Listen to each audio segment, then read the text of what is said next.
What's going on, ladies and gentlemen? It's your man JS, and I'm finally back with a brand new video on the NIKOLA JOKIC build from 60 to 99 overall. So in this case, we're going to do episode number 4, and episode number 4 is going to be a special and different type of video. I'm going to do it this time. I'm going to do a storytelling and documentative version of a video because I want to give a bit of limelight to the 21 games we had to play to see if we would make the playoffs or not. So guys, I'm going to show y'all and I'm going to give that storytelling. I hope y'all enjoyed this type of video and let me know if I should do it more in the comment section down below. So without further ado, let's go to the 21 games and let me tell y'all the story of how it went. And so here we are, the end run to try and make the playoffs. We have officially 21 games in hand, and boys, let me tell you, these 21 games are gonna be a ride. So buckle up your seatbelts and enjoy this ride because this is gonna go insane. So to start our 21 game tenure, we had two very tough matchups against two of the biggest sharks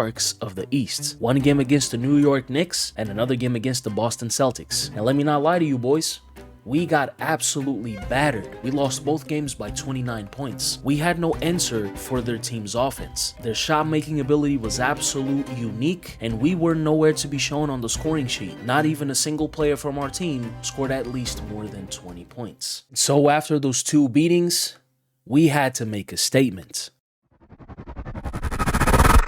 We go back to New York to face Brooklyn, and boys, we destroy them in their own home court, while I dropped a 25-point, 40 rebound, and 23 assist performance. Just a display of true greatness.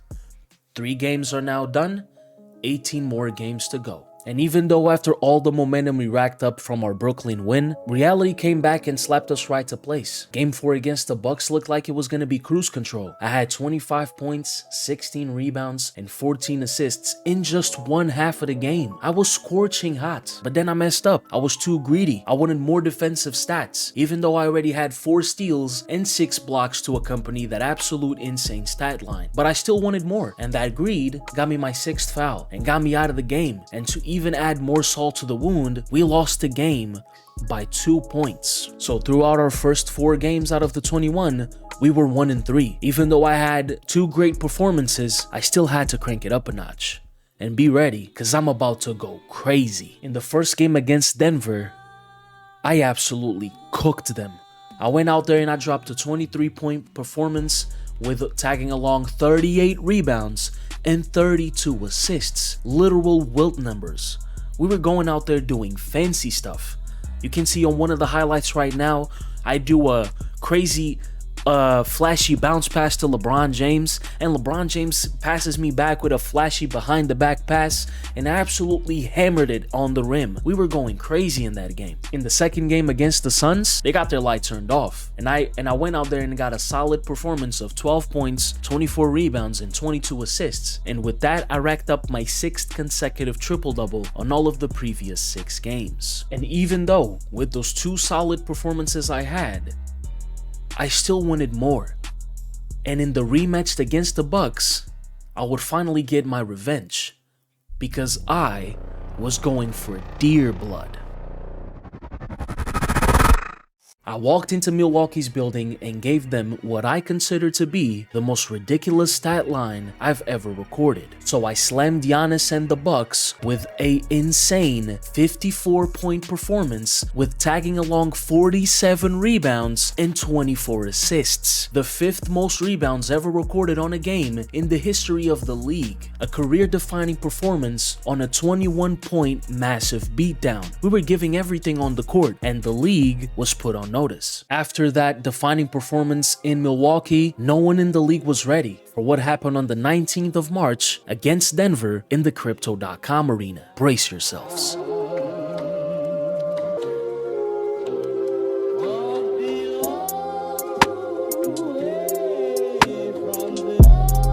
A legacy-defining game with 77 points, 36 rebounds, and 15 assist performance. I was a literal cheat code on the court. No one was able to stop me. Jokic, cooked.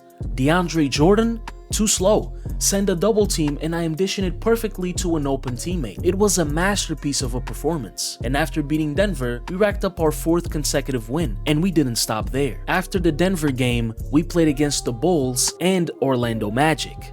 And to cut the story short, they had no answer for us, racking 2 more convincing wins and extending our streak to 6 straight games. We were on fire. But even though we were on fire, everything came crashing down in the next 2 games, losing back-to-back against Indiana and then against the Bulls on their revenge from the previous encounter. And so with that, we were left with 9 more games to try and make our final push for the play-in, and it was looking hopeful. The 10th seed Sacramento Kings were losing a lot of games in a row, going into springs of losing 7 of their last 10 games. So all we had to do was win our games, and I delivered on that promise. I hunted the Grizzlies down with another absolute insane performance of 67 points, 35 rebounds, and 20 assists. I was an absolute cheat code on the hardwood floor. I was showing nothing but dominance and showing no signs of slowing down, because in the next game against Houston, I dropped yet another insane performance with 55 points, 31 rebounds, and 16 assists. I was a demigod on that court, closing the month of March, racking up another Rookie of the Month and my first Player of the Month as well. And not to mention,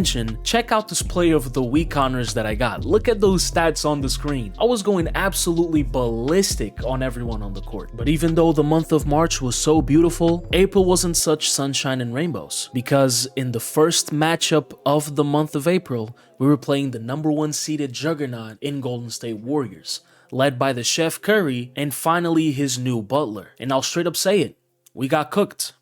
We got absolutely destroyed against the Golden State. Even though I grabbed 42 rebounds in that game, it wasn't enough for us to rack up the win. No one was able to make their shots, even myself. I had an off game. I couldn't score. I wasn't able to put the ball inside of the hoop, and it was tough. And that game really set us a bit back. And even though we lost against Golden State, we had to bounce back. And so I cooked. Rematch against New Orleans, cooked them with a light 21, 24, and 15 performance.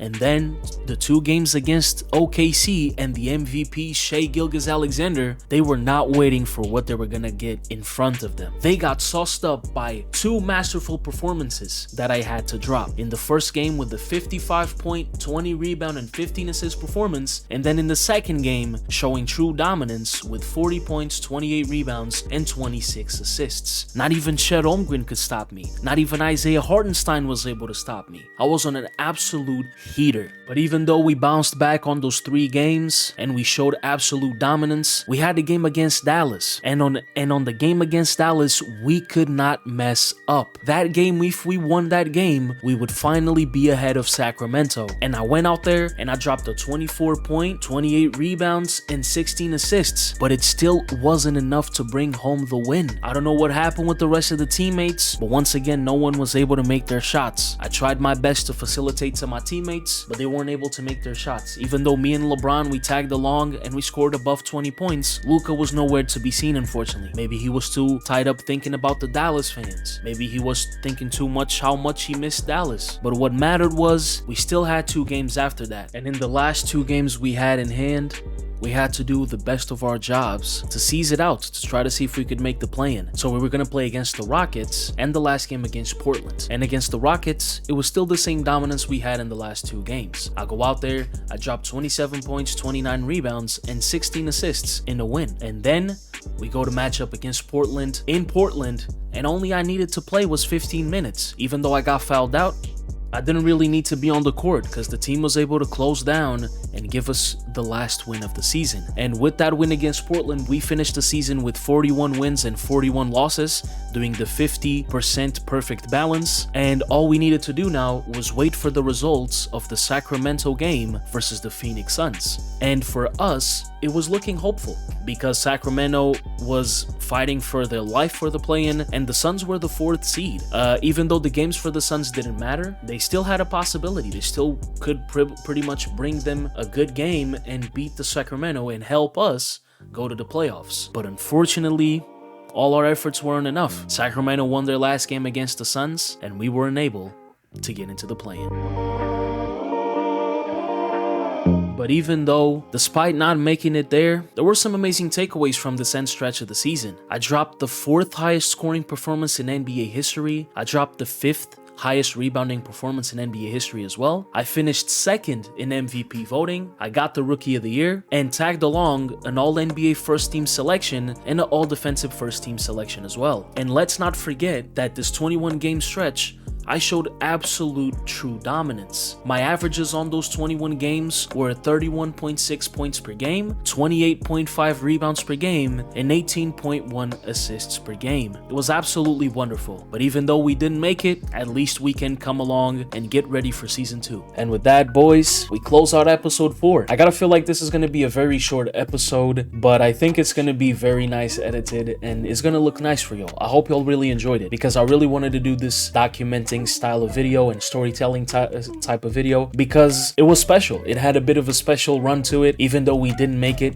We didn't make the play-in, but it looked nice. Because at the end of the day, what really matters is getting this build to 99 overall, and this was more of a storytelling, me to try a new type of style for a video, maybe for the near future. If y'all liked it, I'm gonna try to bring it as a different type of video types that I might have for the future. But what matters is y'all gotta get ready, and I gotta get ready because season 2 is gonna come along with great stuff to see, and we got to start going for it. We got to try and get the most VC possible because the point is to get to 99 overall and absolutely dominate the online scene with that build. So boys, I'm very thankful for y'all for watching episode 4. Let me know in the comments down below what you thought about the video, and let me know some future stuff you want to see as well for a different series, you know, this series as well. And with that, I hope y'all enjoyed the video. Smash that like button, subscribe if you're new, and I'll see you in episode 5. Peace out.